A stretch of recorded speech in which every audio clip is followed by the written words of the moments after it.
अभिनेता महेश कोठारेंचं विधान, तर रात्री तात्या विंचू चावेल म्हणत संजय राऊतांची कोठारेंवरती टीका.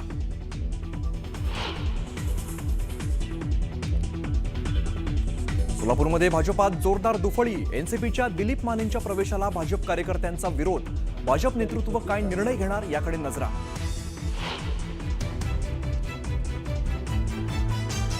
उद्या मी जर पक्ष सोडून गेलो तर अजितदादा आणि पक्षाला फरक पडणार नाही. सोलापूरमध्ये डॅमेज कंट्रोल करण्यासाठी गेलेल्या दत्ता भरणेंचं बैठकीनंतर विधान.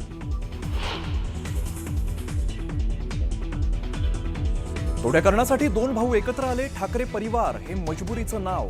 भाजपाच्या नवनीत राणांची राज ठाकरेंसह उद्धव ठाकरेंवरती सडकून टीका. मराठा आरक्षणानंतर आता शेतकऱ्यांसाठी मनोज जरांगे उतरणार मैदानात. शेतकऱ्यांसाठीच्या आंदोलनाची तारीख लवकरच जाहीर करणार असल्याचा इशारा.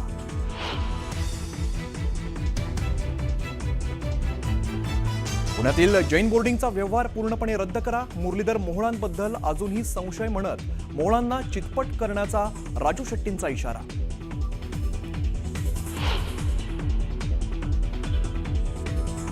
ऐन दिवाळीच्या दिवशी मुंबई, नवी मुंबईसह राज्यात ठिकठिकाणी पावसाची जोरदार हजेरी. खरेदीला आलेल्या नागरिकांची मोठी तारांबळ. शेतीलाही फटका बसण्याची शक्यता.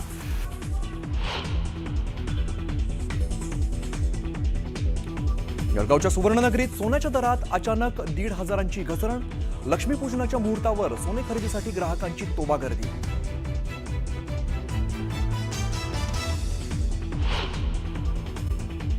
जरांगे पाटलांनी सरकार शेतकऱ्यांना फक्त तात्पुरता आनंद देण्याचा प्रयत्न करत असल्याचा आरोप केलाय. त्यांच्या मते सरकारच्या पॅकेजमध्ये शेतकऱ्यांचं काही भलं नसल्याचं जरांगे पाटलांनी म्हटलंय. तर पाडव्यानंतर राज्यातील शेतकरी, अभ्यासक, तज्ज्ञ आणि विविध संघटनांच्या प्रतिनिधींची बैठक घेण्यात येणार आहे. या बैठकीत सर्व शेतकऱ्यांशी चर्चा करून भविष्यातील आंदोलनाची तारीख जाहीर केली जाईल असं जरांगे पाटील यांनी सांगितलंय. आता सरकार शेवटी तात्पुरता आनंद देणारं सरकार आहे. आणि हे आज नुसते हेच नाही तर 75 वर्षापासून शेतकऱ्याच्या पदरात असेच पडलेत की फक्त आशा लावायची, द्यायचं काहीच नाही. त्याला एक मन सुद्धा आहे, पण आज चांगल्या दिवशी मला ते सांगायची नाही. नसता ते आशाला लावायचं आणि पुढं आहे बघा टिंब दाखवायची अशी सवय. आता ते शेतकऱ्याला त्यांना दाखवावं लागणार एखाद बार. आशाला लावायचं आणि टिंब काय आहे ना, तर ते आता दाखवावंच लागणार आहे. दिवाळी, पाडवा, भाऊबीज झाल्याच्या नंतर सगळ्या शेतकऱ्यांच्या राज्यात असणाऱ्या तज्ज्ञांना, अध्यक्षांना आपण अंतर्वलीत बोलून घेऊ, चर्चा करू त्यांच्याशी आणि त्यानंतर मग राज्याची बैठक लावू मोठी आणि तिथं तारीख आंदोलनाची डिक्लेअर करू. आपल्याला रस्त्यावर आणून कपडे फाडावच लागणार आहेत सरकारची, त्याशिवाय आपल्याला न्याय मिळणार नाही. ना जसे 70 वर्षे गेले तसे अनेक पिढ्या आपल्या पुढच्या सुद्धा जातील. आता नाही जाऊ द्यायचे. राज्य सरकारने दिवाळी काही दिवस पुढे ढकलावी, तसा GR त्यांनी काढावा अशी मागणी धाराशिव ठाकरे गटाचे खासदार ओमराजे निंबाळकर यांनी केली. पूरग्रस्त शेतकऱ्यांना मदत जाहीर करून महिना लोटला तरी सुद्धा ही मदत अद्याप पोहोचलेली नाही. दिवाळीच्या पूर्वसंध्येलाच ही मदत दिली जाईल असं राज्य शासनाकडून जाहीर करण्यात आलं होतं. मात्र अद्याप ही मदत आलेली नाही. त्यामुळे सरकार जर दिवाळीला मदत करणार असेल तर सरकारने आता GR काढूनच दिवाळी पुढे ढकलावी असं म्हणत ओमराजेंनी भाजपावरती निशाणा साधलाय. मला तर वाटतं सरकारने एक GR काढावा आणि दिवाळीच काही दिवस पुढे ढकलता येते का बघावी. कारण सरकार ज्या पद्धतीने सांगत होते किंवा दिवाळीच्या पूर्वी आम्ही सगळ्या शेतकऱ्यांना मदत करू, आज तुम्ही प्रत्येक गावागावात जावा, काय अवस्था आहे, काय परिस्थिती आहे. आज सुद्धा अजून जी त्यांचे सगळे सरकारी सोपस्कार आहेत ते सोपस्कार बऱ्याच ठिकाणी शेतकऱ्याला आडवे येतात आणि बऱ्याच शेतकऱ्यांच्या खात्यावर जी रक्कम त्या ठिकाणी जमा झालेली आहे ती रक्कम काय बँकेने आडमुठेपणा केल्यामुळं त्याला होल्ड लावण्याचे प्रकार चालू आहेत आणि मग तिथं शेतकरी नागावला जातोय. पण जी घोषणा सरकारनं केली होती की आम्ही दिवाळीच्या पूर्वी सगळ्या शेतकऱ्यांच्या खात्यात मदत करू, मला वाटतंय तशी अंमलात अजिबात आलेली नाही. यानंतर एक ब्रेकिंग न्यूज आहे. पुण्यातील जैन बोर्डिंगचा व्यवहार पूर्णपणे रद्द करा अशी मागणी केलेली आहे शेट्टींनी. पुण्यातल्या जैन बोर्डिंगच्या व्यवहाराला स्थगिती दिली असली तरी हा व्यवहार पूर्णपणे रद्द करावा अशी मागणी राजू शेट्टींनी केली आहे. हा व्यवहार रद्द झाला नाही तर भाजपच्या वरिष्ठ नेत्यांकडे तक्रार करणार असा इशाराही त्यांनी दिलाय. सोबतच बुलढाणा अर्बन बँक आणि कर्नाटकातील भाजपच्या एका नेत्याच्या बँकेनं दिलेलं कर्ज हे सुद्धा संशयास्पद आहे अशी टीका त्यांनी केली आहे. याबाबत आपण गप्प बसणार नाही, मुरलीधर मोहोळ यांना चितपट करू असा इशाराही शेट्टींनी दिलाय. त्यांच्याशी बातचीत केली आहे आपले प्रतिनिधी ज्ञानेश्वर साळोखे यांनी.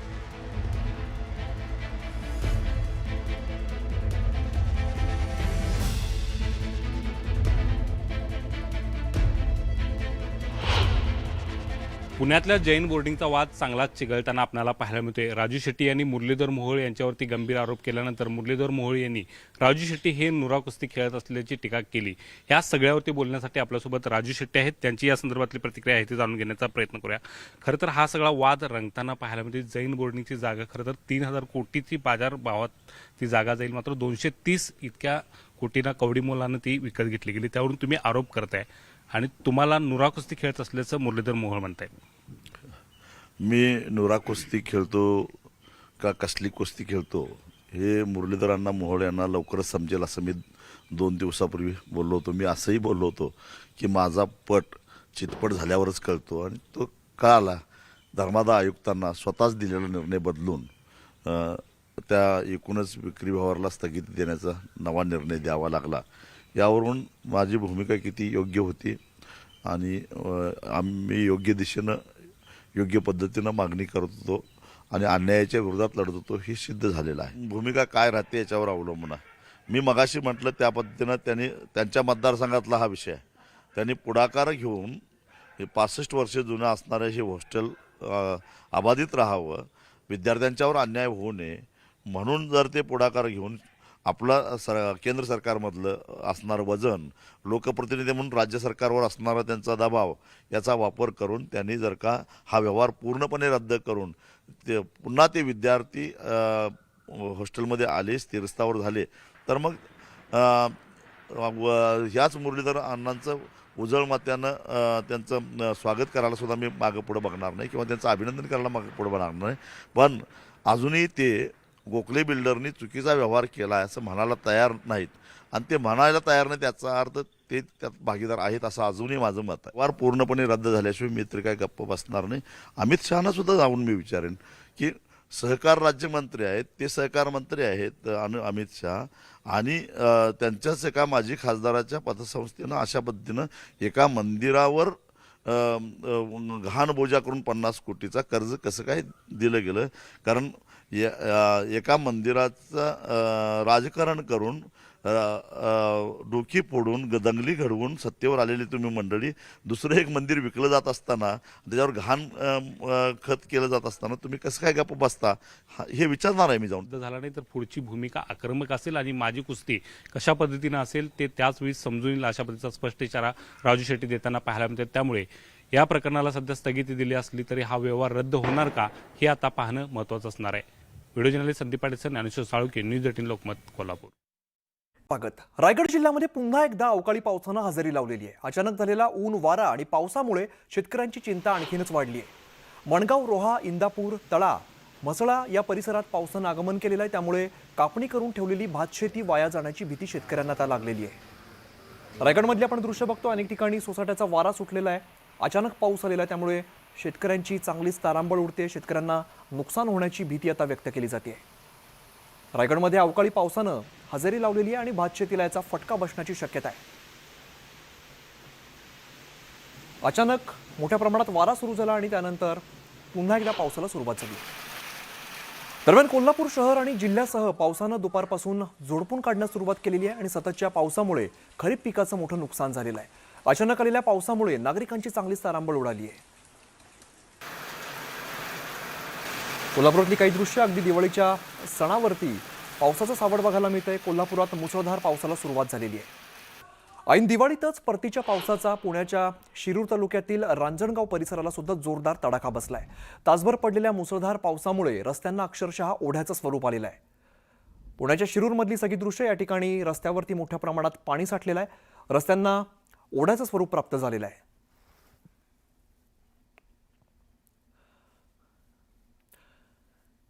तर आपण दृश्यांमध्ये बघतोय रस्त्यावरती मोठ्या प्रमाणात पाणी साचलंय त्यामुळे या सगळ्या रस्त्यांना नाल्याचं स्वरूप प्राप्त झालेलं आहे. रांजणगावमधली काही दृश्य, त्यानंतर शिरूरमध्ये सुद्धा मोठ्या प्रमाणात पावसाला सुरुवात झालेली आहे. तर वाशिममध्ये सुद्धा काही ठिकाणी जोरदार पावसानं हजेरी लावली आणि अचानक आलेल्या पावसामुळे दिवाळीच्या खरेदीसाठी बाहेर पडलेल्या नागरिकांची चांगलीच तारांबळ उडाली आहे. वाशिममध्ये सुद्धा जोरदार पाऊस सुरू झाला. अचानक वारा सुरू झाला आणि यानंतर विजांच्या कडकडाटासह या पावसाला सुरुवात झालेली आहे. मात्र खरेदीसाठी जे बाहेर पडले त्या नागरिकांची चांगलीच तारांबळ उडालेली आहे. अचानक आलेल्या पावसामुळे दिवाळीच्या खरेदीसाठी बाहेर आलेल्या नागरिकांची चांगलीच धांदल उडाली आहे, चांगलीच तारांबळ उडालेली आहे. वाशिममध्ये मुसळधार पावसाला सुरुवात झाली आहे. मागचा काही काळ या पावसानं झोडपून काढलेला आहे. दरम्यान जळगाव जिल्ह्यातील रावेर शहरात झालेल्या मुसळधार पावसामुळे नागरिकांची तारांबळ उडाली. दिवाळीच्या दिवशीच बाजारात लक्ष्मीच्या मूर्ती, झेंडूची फुलं तसंच अन्य खरेदीसाठी बाहेर आलेल्या नागरिकांची आणि ग्राहकांची मोठी तारांबळ उडाली आहे.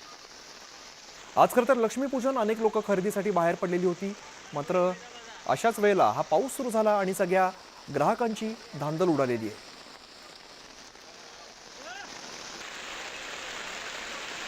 तर इकडे लातूर शहरातील गजबजलेल्या